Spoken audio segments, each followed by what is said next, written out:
Hi everyone, I am Dr. Billy Kulshrestha from Mennonite classes, and in this video we are going to discuss Faraday's first law of electrolysis.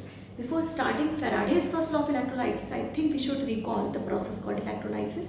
हम सब ने 8th class में 10th class में काफ़ी बार पढ़ चुके हैं electrolysis का प्रोसेस, जहाँ पर एक किसी भी इलेक्ट्रोलाइट को जब हम इलेक्ट्रिसिटी पास कराते थे इन इट्स मॉल्टन स्टेट या फिर इन द एक्वस सोल्यूशन।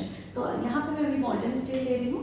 तो when we pass the electricity through the molten NaCl, what happens, this sodium and chlorine get dissociated and it gives you the components of the sodium chloride. So this is called electrolysis. But how it happened? It was occurring in a container called electrolytic tank. This was containing two of the electrodes, जिसमें एक होता था negative और एक होता था positive. Positive electrode को हम इसमें बोलते थे एनोड। रीजन वाज क्योंकि यहाँ पे होता था ऑक्सीडेशन, जबकि नेगेटिव को हम बोलते थे कैथोड एंड यहाँ पे होता था reduction. Okay, second thing is this electrode was dipped, these all both the electrodes were dipped in the solution या फिर molten NaCl, जैसे यहाँ पे हमने NaCl लिया है तो it may be a solution, it may be a molten substance. तो आपका यहाँ पे मैंने अगर molten लिया है तो I am taking it NaCl which is an electrolyte. It is a good electrolyte because it is made up of two ions. तो इसके ions कैसे टूटते हैं and how they produce the substances. तो इसको थोड़ा सा रिकॉल कर लेते हैं, जैसे कि आपका sodium chloride will dissociate into its ion called Na plus ion and Cl minus ion. अब क्योंकि Na plus and Cl minus है तो प्लस वाला will be attracted towards minus and minus वाला ion will be attracted towards the plus, and that is how the electrical conductivity takes place there. तो this is called electrolysis. अब because आपका sodium जा रहा है यहाँ पर एट द कैथोड, तो सोडियम कैथोड पर क्या करेगा, रिडक्शन होगा सोडियम का, और सोडियम इलेक्ट्रॉन गेन करके सोडियम मेटल की तरह डिपॉजिट हो जाएगा, मीन्स एज ए सॉलिड। थोड़े समय के बाद आप देखेंगे कि थोड़ा थोड़ा थोड़ा करके सोडियम यहाँ डिपॉजिट हो रहा है। On the other hand side ये जो क्लोराइड आयन है this is going to the positive electrode. अब क्लोराइड आयन क्या कर रहा होगा, पॉजिटिव इलेक्ट्रोड पे होगा oxidation. Oxidation is not loss of electron, तो ये chloride ion must be losing its electron to get converted into the chlorine. ऐसे दो क्लोराइड आयन ऐसा सेम प्रोसेस कर रहे होंगे और फिर ये क्लोरीन क्लोरीन मिलके बना रहा होगा Cl2। तो इसका मतलब है कि eight the anode chlorine gas will be evolved. ठीक, तो ये दो प्रोसेस हो रही है, यहाँ पर एनोड पर क्लोरीन गैस इवॉल्व हो रही है और कैथोड पर सोडियम डिपॉजिट हो रहा है। These two processes are going on at the cathode and at the anode. तो आपको दो चीज़ें मिल रही हैं, दो सब्सटेंसेस मिल रहे हैं। तो अमाउंट ऑफ आपका जो फैराडे फर्स्ट लॉ है वो क्या कहता है, वो ये कहता है कि इस इलेक्ट्रोलाइसिस में जितना भी mass which is produced here or it is produced here, the mass of the substance produced at the electrode during the electrolysis, it is directly proportional to the amount of electricity passed through the electrolyte. So what does it say? Let us see to it again कि mass of the substance deposited is directly proportional to the amount of electricity, कि कितना charge उसमें flow हुआ। तो if Q is the charge, कितना Q आपने उसमें पास किया उसके हिसाब से आपका अमाउंट डिपॉजिट होगा। More is the charge you are passing through that electrolyte, more will be the deposition and more will be the production of that gas. तो this is what the first Faraday law speaking about.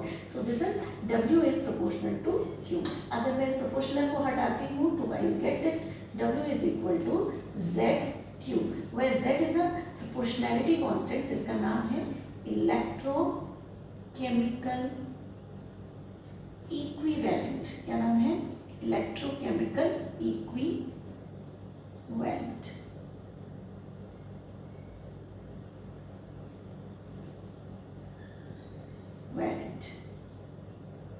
So this is electrochemical equivalent. तो अगर मैं electrochemical equivalent को explain करना चाहूँ या Z को explain करना चाहूँ तो can I write this Z as Q को लिख सकती हूँ I into T। I क्या है, current, where the T is the time for which this current is passed through the solution। तो Z को अगर मैं I कर देती हूँ for 1 एम्पियर का करंट और T कर देती हूँ पास फॉर द 1 सेकेंड, यानी 1 एम्पियर का करंट को अगर मैं पास करती हूँ फॉर 1 सेकेंड तो आपको जो W मिलेगा वो कितना मिलेगा, W विल इक्वल टू क्या होगा, Z। तो Z को मैं कैसे एक्सप्लेन कर सकती हूँ, I can say that electrochemical equivalent substance obtained at the anode or cathode when we pass 1 ampere का current for the 1 second, that is called electrochemical equivalent. This is called first law of Faraday for the electrolysis. I think you are clear what is Z here. तो अब start करते हैं इसका application, मतलब कुछ numericals देख लेते हैं कि कैसे आपके एग्जाम में ही आने वाला है, क्योंकि I think most of the time आपको न्यूमेरिकल्स मिलते हैं इसमें, है ना। तो आपको ये नहीं मिलेगा कि what is first law of Faraday, ये कम मिलता है, रेयरली मिलता है, but you must learn what is the first law of Faraday. So let's take one question on it. So let's see the question again once, read the question. तो क्या कह रहा है ये, कितने ग्राम ऑफ क्लोरीन डिपॉजिट होगा, आपका evolve होगा, कैन बी प्रोड्यूस्ड, यानी कितने ग्राम क्लोरीन बनेगा जब 1 एम्पियर का करंट 15 मिनट तक पास किया जाता है सोडियम क्लोराइड में, मेल्टन सोडियम क्लोराइड में. तो what we have to calculate is कि कितना क्लोरीन डिपॉजिट आपका इवॉल्व होगा. तो what is the equation, NaCl is turning into Na+ and Cl2, पहली चीज. Cl2 जब पास हो रहा है तो like what is the equation, that Cl- is turning into chlorine, ये हो रहा है. अब how it this Cl- is going to turn into chlorine, मैं रिएक्शन बैलेंस करूँ, 2Cl is converted into Cl2, मतलब आपका 1 मोल क्लोरीन को प्रोड्यूस होने के लिए यहाँ पे 2 मोल्स ऑफ क्लोराइड आयन चाहिए. ठीक, अब 2 क्लोराइड आयन कितने इलेक्ट्रॉन छोड़ेंगे so that they will turn into 2 chlorine. This is what, 2 electrons are lost. So this is what the oxidation, क्या हो रहा है यहाँ पे, loss of electron, and this is what oxidation. अब आप यहाँ पे क्लियर देख सकते हैं कि for the evolution of 1 mole of chlorine, 1 mole of chlorine आपको चाहिए 2 मोल्स ऑफ इलेक्ट्रॉन. तो evolution of 1 mole of chlorine gives you 2 mole. Evolution of 1 mole of chlorine will be because of 2 moles of electron. अब यहाँ पे हमें एक चीज समझनी होगी कि इलेक्ट्रॉन्स पे कितना चार्ज होता है. These 1 mole of electron, 1 mole electron contains 96500 coulomb charge. 1 mole electron पे कितना चार्ज होता है, 1 फैराडे या 96500 coulomb charge. So what is 1 Faraday, इसको हम दूसरा नाम क्या कहते हैं, Faraday. What is this, 1 Faraday. 1 Faraday is the charge which is on the 1 mole of electron. तो वो चार्ज जो 1 मोल इलेक्ट्रॉन कैरी करते हैं उसको बोलते हैं 1 फैराडे. इस बात का मतलब क्या है, इस बात का मतलब ये है कि एक इलेक्ट्रॉन पे चार्ज होता है 1.6 इंटू 10⁻⁻19 कूलम. तो 1 मोल यानी 6.022 इंटू 10⁻23 इलेक्ट्रॉन्स पे कितना चार्ज होगा, 1 मोल ले लेना. तो ये होगा 1.6 इंटू 10⁻⁻19 मल्टीप्लाइड बाई 6.022 इंटू 10⁻23. जब आप इसे मल्टीप्लाई करेंगे तो आपको एक कुल नंबर मिलेगा 96500 अप्रॉक्सीमेटली, है ना. तो ये कूलम्स है. तो ये coulomb is the charge which is carried out by 1 mole of electron. तो यहाँ पे आपको क्लियर बस एक चीज दिखाई दे रही है दैट 1 मोल क्लोरीन को इवॉल्व करने के लिए आपको 2 मोल्स ऑफ इलेक्ट्रॉन की रिक्वायरमेंट रहती है. अब 2 मोल्स ऑफ इलेक्ट्रॉन पे कितना चार्ज है ये हमने निकाल ही लिया, 1 मोल पे निकाल लिया है, तो 2 मोल्स पे कितना होगा, मल्टीप्लाइड बाई 2, यानी कि आपको 2 फैराडे करंट पास करना पड़ेगा. और I can say that 96500 into 2 Coulomb's charge produce आपको पास करना पड़ेगा so that you can get 1 mole of chlorine. अब यहाँ मोल्स के टर्म्स में बात नहीं करना चाहती, क्योंकि कितने ग्राम क्लोरीन, 1 मोल ऑफ क्लोरीन कितने ग्राम होती है, एक Cl2 का मास, मोलर मास क्या होता है 35.5, और कितने क्लोरीन आइटम है 2. तो दिस इज 35.5 मल्टीप्लाइड बाई 2 यानी कि 71 ग्राम्स. तो आप ये कह सकते हो 2 मोल ऑफ इलेक्ट्रॉन पास करने पर आपको मिलेगी 71 gram of chlorine, 71 gram chlorine. But यहाँ पे इशू क्या है, आपने कितना पास किया इलेक्ट्रिसिटी, आपने तो इतना पास नहीं किया है जो कि आपको पूरा क्लोरीन मिल जाएगा.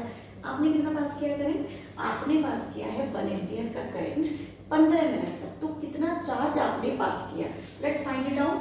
Q इक्वल्स टू IT होता है. ठीक, आपने चार्ज पास किया कितना, 1 एम्पियर का करंट, कितनी देर तक, 15 मिनट्स तक. 15 मिनट्स का मतलब है कितने सेकंड्स, क्योंकि t यहाँ पे सेकंड्स में लिया जाएगा. तो t is equal to this is multiplied by 60, 15 छिका 90, तो दिस इज 9900 कूलम्स मतलब आपका पास किया है आपने 900 कूलम चार्ज, और आपको कितना चाहिए था 96500 मल्टीप्लाइड बाई 2 कूलम्स, तब जाके आपका 71 grams mole 71 grams of the chlorine evolve होगा। तो हमें क्या निकालना है यहाँ पे कि 71 ग्राम्स क्लोरीन डिपॉजिट होता है, चेक करिए 96500 मल्टीप्लाइड बाई 2 कूलम्स डिपॉजिट करता है, नॉट डिपॉजिट इवॉल्व करता है कितना 71 ग्राम्स ऑफ क्लोरीन। तो हमने कितना पास किया 900 coulomb charge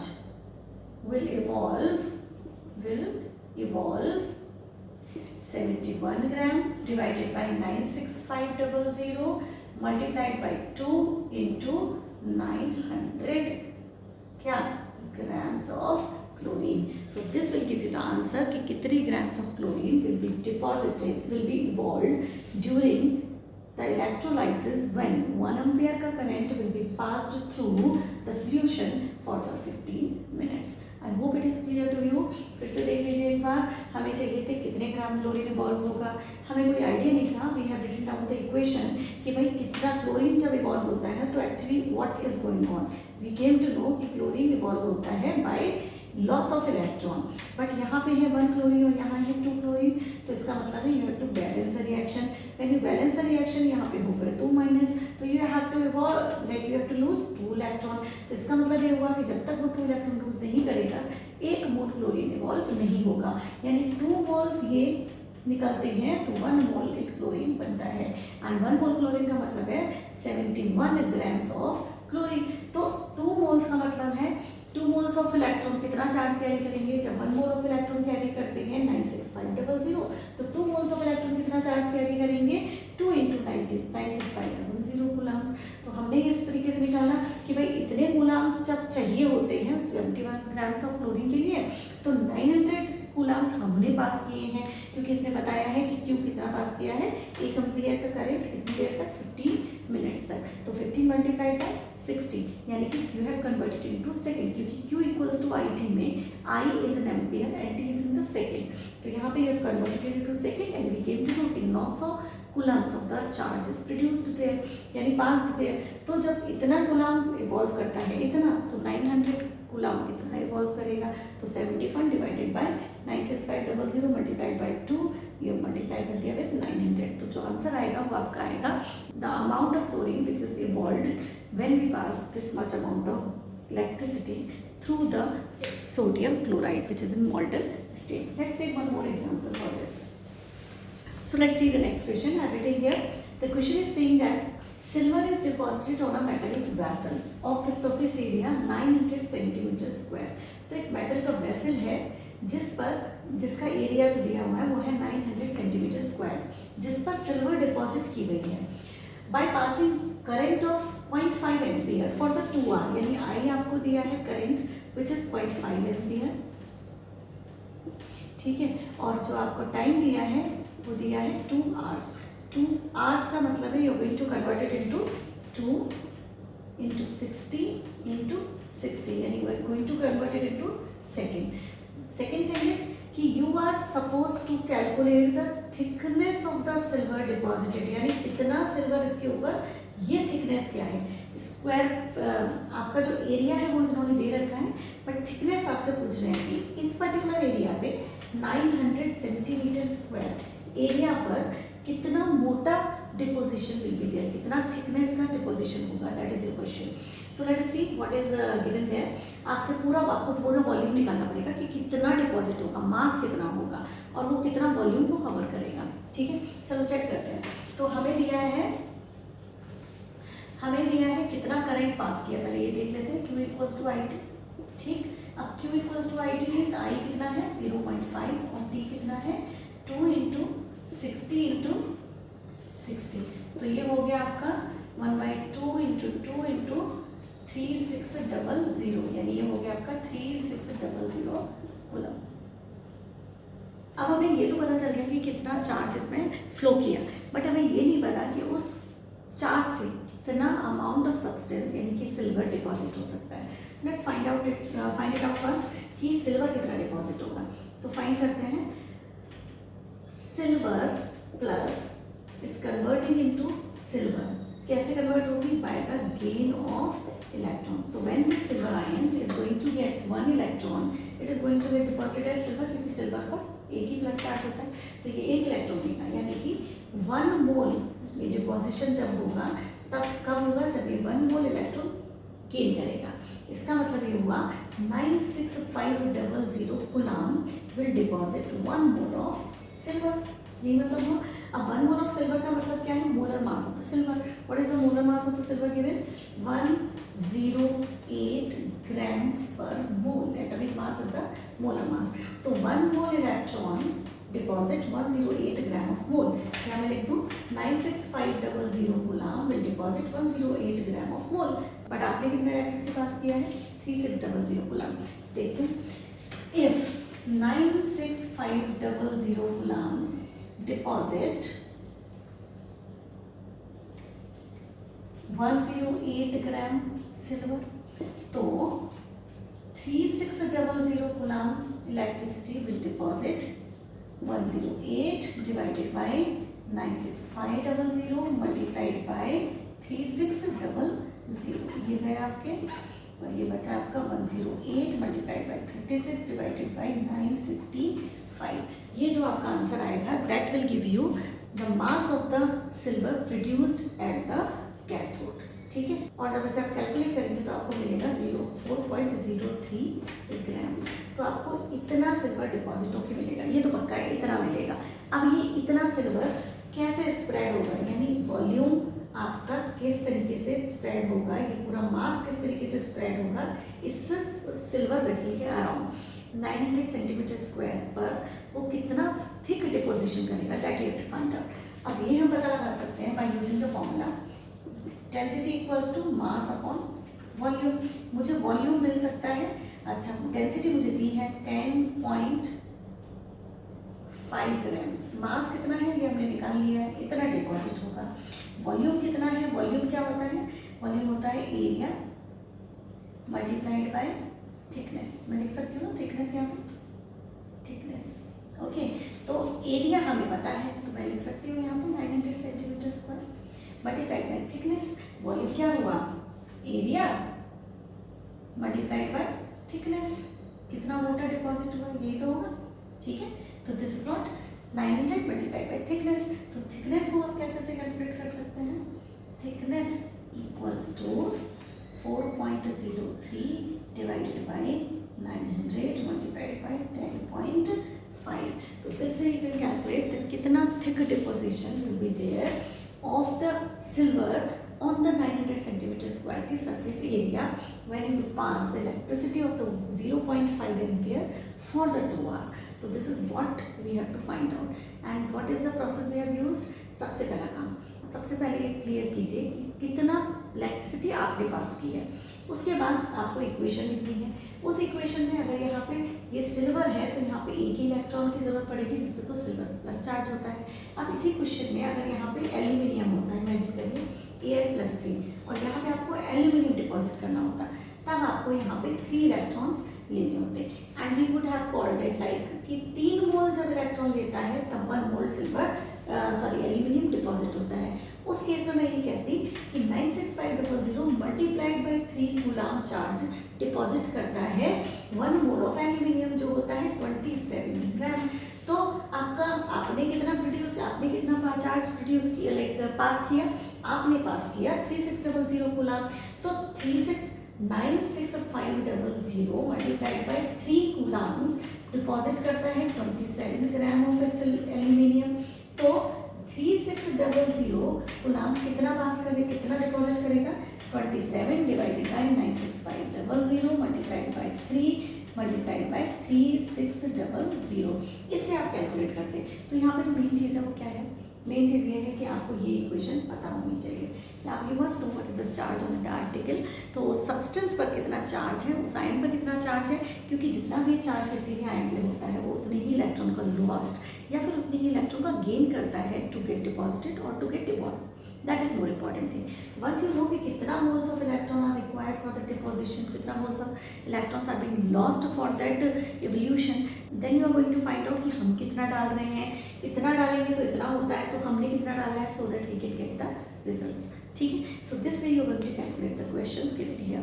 I hope this video will be helpful for you to understand this first law of Faraday, and I hope now you know how to calculate the questions related with it. Simple questions, 1 mark question will be asked, and this question which we have discussed right now ना, ये तो काफ़ी important है, हर book में आपको मिल जाएगा। तो if you like this video, please hit the like button, share it and subscribe to my channel. Thank you very much.